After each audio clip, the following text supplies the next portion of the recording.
வணக்கம் நண்பர்களே, தமிழக அரசியல்ல முக்கிய அப்டேட்டை பார்க்க போறோம். டிஎன் கவர்மெண்ட் இப்போ அனைத்து மாவட்டங்களிலும் இருக்கக்கூடிய ரிஜிஸ்டர் ஆஃபீஸுக்கு ஒரு சர்க்குலர் அனுப்பியிருக்காங்க. ரிஜிஸ்டர் ஆஃபீஸுக்கு வரக்கூடிய பொதுமக்களை நிற்க வச்சு ரிஜிஸ்டர் ஆஃபீஸ் ஊழியர்கள் பேசக்கூடாது, அவங்களுக்கு போதிய நாற்காலிகளை போடணும் அப்படின்னு சர்க்குலர் அனுப்பப்பட்டிருக்கு. முன்னாடியிலிருந்தே இந்த அறிவுறுத்தல் முன்வைக்கப்பட்டாலும் இதை ஸ்ட்ரிக்டாக யாரும் ஃபாலோ பண்ணுறதில்ல. சில சிசிடிவி ஃபுட்டேஜஸ் ஆய்வு செய்யும் போது இது அப்பட்டமாக தெரியுது. அதனால இனி இப்படி நடக்கக்கூடாது. ரிஜிஸ்டர் ஆஃபீஸுக்கு வரக்கூடிய பொதுமக்களுக்கு தகுந்த நாற்காலிகளை போட்டு அவங்கள்ட்ட வந்து பேசணும் ஊழியர்கள் அப்படின்னு சொல்லிட்டு இப்போ சர்க்குலர் அனுப்பப்பட்டிருக்கு. இது ஒன்று. ரெண்டாவது என்ன பார்க்க போகிறோம் அப்படின்னா, எப்பப்பா அண்ணாமலையை பிஜேபி மாநில தலைவராக போடுவீங்க அப்படின்னு பல பேர் கேள்வி கேட்குறாங்களா. இப்போ அண்ணாமலை சப்போர்ட்டர்ஸ் எல்லாம் ஜூலை 21 அப்படின்னு எழுதி ஃபயர் விட்டுக்கு இருக்காங்க. வெறும் ஜூலை 21 அப்படின்னு சொல்லிட்டு பக்கத்தில் பல ஃபயர் ஈமோஜியை பயன்படுத்துகிறாங்க. மே 19 தானே அண்ணா தமிழகம் திரும்புகிறாரு, இப்போ ஜூலை 21 போட்டிருக்கீங்களே, என்ன காரணம் அப்படின்னு சில பேருக்கு டவுட்டு. ஜூலை 21 தாங்க அண்ணாமலை 2.0 அப்படின்னு விளக்கம் கொடுக்குறாங்க. ஜூலை மாதம் போகுமா அப்படின்னு சில பேருக்கு ஒரு கடுப்பு. டெஃபினட்டாக ஜூலை மாதம் போகும். ஒரு மாதம் தானே இடையில இருக்குது. அதுக்குள்ளே சில உத்தரவாதங்களை டெஃபினட்டாக அண்ணாமலை மேலிடத்துக்கிட்ட கேட்டு பெறுவார். அது சம்மந்தப்பட்ட பேச்சுவார்த்தைகளும் நடந்துக்கிருக்குன்னு சொல்கிறாங்க. மிக முக்கியமான உத்தரவாதம் என்ன தெரியுமா, பிஜேபி மாநில தலைவருடைய பதவிக்காலம் 3 வருஷம். தொடர்ந்து 2 முறை ஒருத்தங்க பிஜேபி மாநில தலைவராக இருக்கலாம். 2 முறை கண்டினியூவாக இருந்ததுக்கப்புறம் 3வது முறையாக கண்டினியூ பண்ண முடியாது. இதெல்லாம் பிஜேபியுடைய விதிகளில் இருக்குது. அண்ணாமலை என்ன சொல்கிறாரு, இப்போது பாஜக மாநில தலைவராக நான் பொறுப்பேற்றுக்கிட்டேன்னா 3 வருஷம் கடினமாக உழைத்து டெஃபினட்டாக கட்சியை வளர்த்துருவேன்.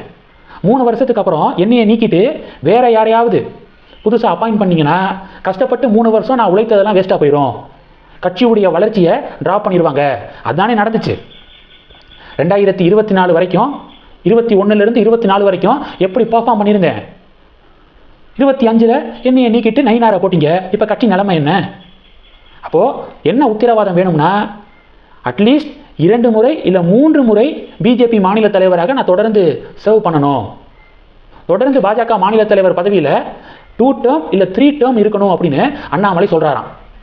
அதுக்கு ஓகேனா சொல்லுங்கள், இப்போவே நான் வந்து பாஜக மாநில தலைவராக பொறுப்பேற்றுக்கிறேன். இல்லை, ஒரு டேர்ம் தான் போட முடியும், அடுத்த டேர்மு வேற யாரையாவது கொண்டு வருவோம் அப்படின்னு ஏதாவது ஒரு நினப்பில் இருந்தீங்கன்னா இப்போவே சொல்லிடுங்க. பாஜகவுடைய தொண்டனாக இருந்தாலே எனக்கு சந்தோஷம்தான். தலைவர் பொறுப்பில் தான் இருக்கணும் அப்படின்லாம் நான் ஆசைப்படலை. ஆனால் கட்சியை வளர்க்கணும் அப்படிங்கிறதுக்காக இனிய தலைவர் பொறுப்பில் உட்கார வச்சுட்டு அதற்கான கால அவகாசம் எனக்கு கொடுக்கணும். அண்ணாமலை தொடர்ந்து சொல்கிறது, 2 பொது தேர்தல் 3 பொது தேர்தல் பாஜக தனித்து தான் நிற்கணும், பாஜக தலைமையில் கூட்டணி அமைத்து தான் போட்டியிடணும் அப்படின்னு அண்ணாமலை சொல்கிறாரு. 2 பொது தேர்தல் அப்படின்னா 10 வருஷம். அண்ணாமலை கேட்கக்கூடியது 3 டேர்ம்ஸ் கேட்குறாரு. ஒரு டேர்முக்கு 3 வருஷம், அப்போ 3 டேர்ம் அப்படின்னா 9 வருஷம். அண்ணாமலை கேட்கக்கூடியது நியாயமான கோரிக்கை தான். ஒரு 10 இயர்ஸு 2 ஜென்ரல் எலெக்ஷன் அண்ணாமலைக்கு ஃப்ரீ ஹேண்டு கொடுத்தா தமிழகத்தில் பிஜேபி ஆட்சி, அதில் எந்த மாற்றமும் இல்லை.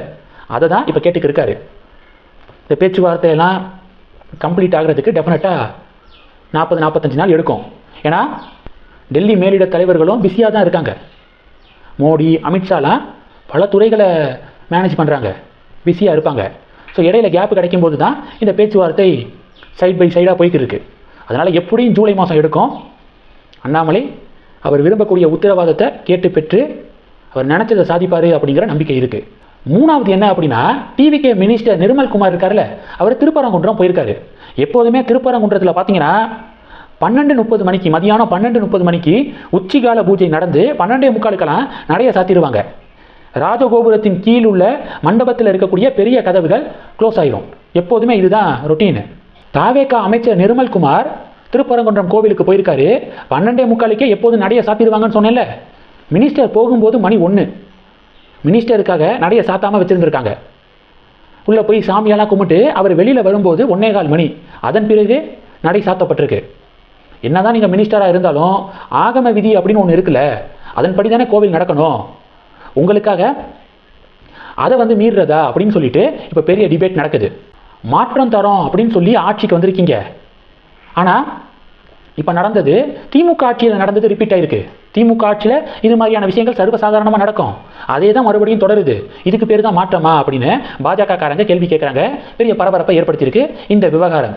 இந்த செய்திகள் எல்லாத்தையும் பற்றி உங்களுடைய பார்வைகளை மறக்காமல் கமெண்ட் பண்ணுங்கள். தொடர்ந்து கணக்கில் இருங்க. அடுத்தடுத்து நிறையா பதிவுகளை பார்க்க போகிறோம். நன்றி. ஜெய் ஹிந்த்.